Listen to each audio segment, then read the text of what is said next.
6 अगस्त 1945 सुबह के ठीक 8:15 एक ऐसा पल जिसने इंसानियत को हमेशा के लिए बदल दिया। एक बटन दबा और पूरा शहर सिर्फ 43 सेकंड में राख बन गया।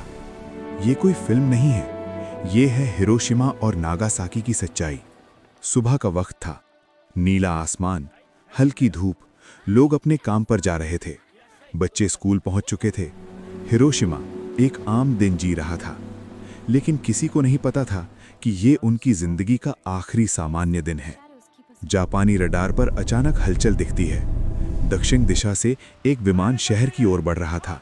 सायरन बजते हैं, लोग डर जाते हैं। कुछ लोग बंकरों की ओर भागते हैं, कुछ प्रार्थना करने लगते हैं।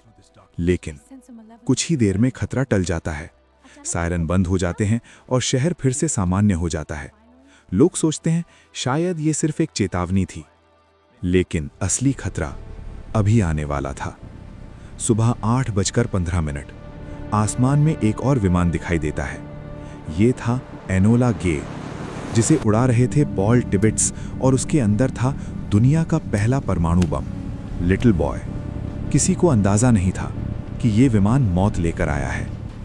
43 सेकंड, बस इतने समय में वो बम आसमान से जमीन की ओर गिरा। नीचे खड़े लोग उसे देख रहे थे, लेकिन समझ नहीं पा रहे थे। और फिर एक चमक, इतनी तेज कि आंखें खुली की खुली रह जाएं। फिर एक धमाका, इतना भयानक कि धरती कांप उठी। तापमान 4000 डिग्री सेल्सियस से भी ज्यादा। ऐसा लगा जैसे सूरज खुद धरती पर उतर आया हो। लोग पलक झपकते ही भाप बन गए। किसी को चीखने का भी समय नहीं मिला। हर तरफ आग, चीखें, टूटती इमारतें। कुछ ही सेकंड में शहर का 70% हिस्सा खत्म हो गया। करीब 80,000 लोग एक ही पल में मर गए, और जो बचे उनके लिए शुरू हुआ धीमी मौत का सफर। लोग जलते हुए सड़कों पर भाग रहे थे। किसी की त्वचा लटक रही थी, किसी की आंखें जल चुकी थीं। हर तरफ सिर्फ एक ही आवाज थी, पानी, पानी। लेकिन पानी भी अब जहर बन चुका था।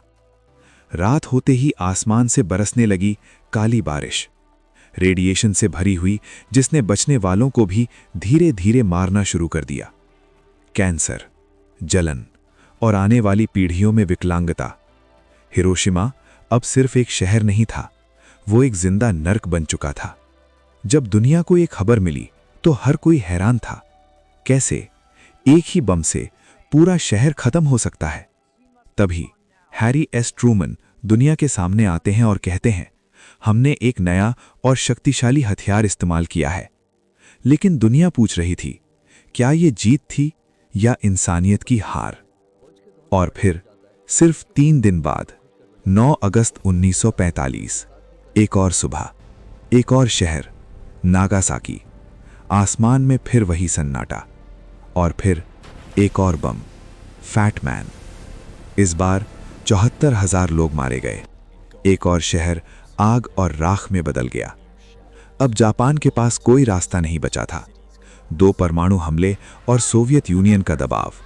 आखिरकार जापान ने आत्मसमर्पण कर दिया, और यहीं खत्म हुआ द्वितीय विश्व युद्ध। धीमी, सोचने वाली आवाज। लेकिन कहानी यहीं खत्म नहीं होती। आज दुनिया के पास हजारों परमाणु हथियार हैं, पहले से कहीं ज्यादा शक्तिशाली। एक बटन और सब कुछ खत्म। शहर, देश, पूरी मानव सभ्यता। तो सवाल ये है, क्या न्यूक्लियर पावर वाकई शांति है, या ये सिर्फ एक ऐसी ताकत है जो सही समय का इंतजार कर रही है सब कुछ खत्म करने के लिए? क्योंकि इतिहास गवाह है, जब इंसान ने खुद को भगवान समझ लिया, तब उसने सबसे पहले इंसानियत को ही खत्म किया। और हिरोशिमा आज भी खामोशी से यही कहता है, एक बटन और पूरी दुनिया बदल सकती है। अगर वीडियो पसंद आए तो लाइक, शेयर, सब्सक्राइब जरूर करें।